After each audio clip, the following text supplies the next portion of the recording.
Hello guys, and in this tutorial today we are going to create this liquify text effect. It's going to happen in 3 steps. First, we will liquify the text, then we will blur it, and finally we are going to add a bit of a stylization to it. Welcome to the channel, and let's do this. Right, so the first thing, of course, I'm going to add a background as always, and I'm going to match it to my canvas size 1500 by 1500, and then I'll quickly center align it. And once I do that, I'm going to change its color, and the color that I'm going to give it is dark. Not dark, but kind of a charcoal shade. I think this is the one that I want. I'm gonna press OK. All right. So I'll go in the layers here. I'll remove this background, layer 0. I don't need it. I have my rectangle and I'll lock it. The next thing, of course, is I'm gonna add text. I'm gonna write the word liquify. I'm gonna press OK. And now quickly let's center align it. Once that's done, let's Control T, hold Shift Alt and make it bigger. And in the properties, set to -60. I'll press the tick up here, and in the properties set to -60, I'll set it to 0. It might not be the case with you. It was because of the last time I was making something, trying something, it was set to -60. So here we have the color, and of course it's not nice looking. I'm gonna make it to a lighter shade, and for that I'm gonna go again in the colors, and I'm gonna give it this color, which is this light grayish color. I'm gonna press OK. And now let's start our work of liquifying the text. Now the first thing that I'm going to do is, and I'm going to go here in the layers, hold this text, right click, and I'm going to convert it to smart objects. Now that is necessary because if we want to use the filter, which is the Liquify filter, we will need to turn it to smart object. If we don't do it, when we press liquify, it will do it for us. So we have to make sure that when we use the filter, it's set to smart objects. All right, so this is the first big menu that shows up. There are lots of brushes here on the right hand side. There is the warp tool, there is the reconstruct tool, smooth tool. There is a lot of stuff that's going on, a lot of ways in which we can liquify anything, a photograph, a text, a texture, whatever we want to do. In this case, we are going to simply use the forward warp, which is shown here by the finger. It's like pressing on it. If I just press and move it downward, this is what it will do. It will warp it. So we're going to use this. So press undo. So to do this, on the right hand side we have the properties and the options. We have the size of the brush, its density, the pressure and the rate of it, and there are all the other things which are part of it: the face aware, liquify, the load mesh, the mask options. So for a first time user it might be too intense, so we're going to play around just with the brush size. Let me reduce this so that you can see. It can get really small or it can get really huge. So they're depending on the size of the project and the canvas. So I'm gonna make it smaller, as you can see, and I think I'm gonna keep it here. So I'm gonna show this. Now if I increase the density, you'll see it says to change brush edge strength. So if I increase the density, this is what will happen. It will make it even sharper and more downwards.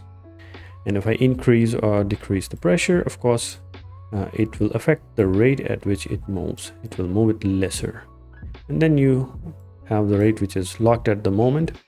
That can only be used in certain circumstances that we are not too much worried about at the moment. So I'll keep the density something around here, but I'll increase the pressure, and I'm gonna just push it down now. Get this feeling that it's really flowing liquefied text. I'm gonna decrease the brush size, make it smaller, make it even smaller, again make it even smaller, make it smaller. Keep on doing this stuff, keep on liquefying it, keep on making it as if it's drooping downwards as much as I want. So I'm gonna keep it something around here. So we have liquefied our text just the way we wanted it. Now I'm gonna press OK. So we can see this effect has been applied, and there is this blurriness. And when something gets liquefied, it's never really sharp around the edges, especially if it's kind of a molten state. So it has to look somewhat rough. And that's where we add one more blur to it, and that's going to be the tilt shift blur. So I'm going to go back here in the filters, and I'm going to go here in the blur gallery, and we have the tilt shift.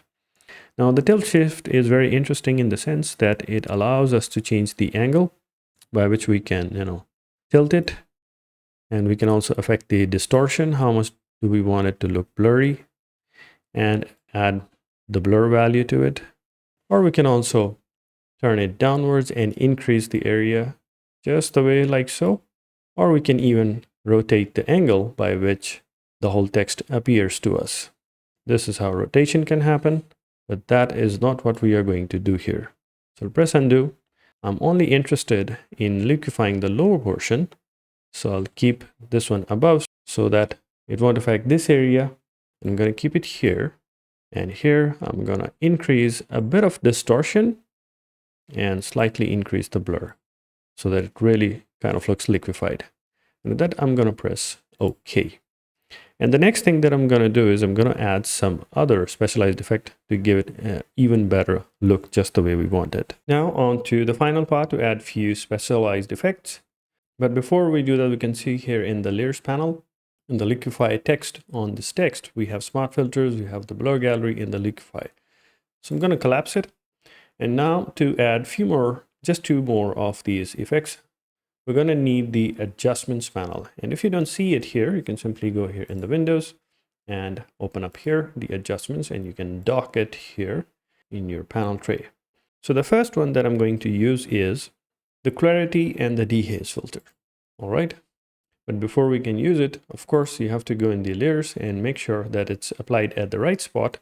It should be above the text and not here by mistake. So that is one thing you have to make sure. And now that we go here in the adjustments again, in the clarity and the dehaze, we come here in the properties. And in the properties, what we are going to do is I'm going to reduce the clarity like this. So as you can notice, it has given it this kind of this glowing effect, as if not only is it liquefied, it's kind of hot. So it's kind of giving out that neon sort of kind of effect of being liquefied. So that's the first thing. I'm not going to do anything to the dehaze. I don't want to use that. I'm going to keep it that way. Even if I wanted to, I could push it to this side and make it real neon glowing, but that's something that I don't want to do. Or if you push it to the very right, so you can see this weird shape, the light here on the top and at the bottom gets all messed up.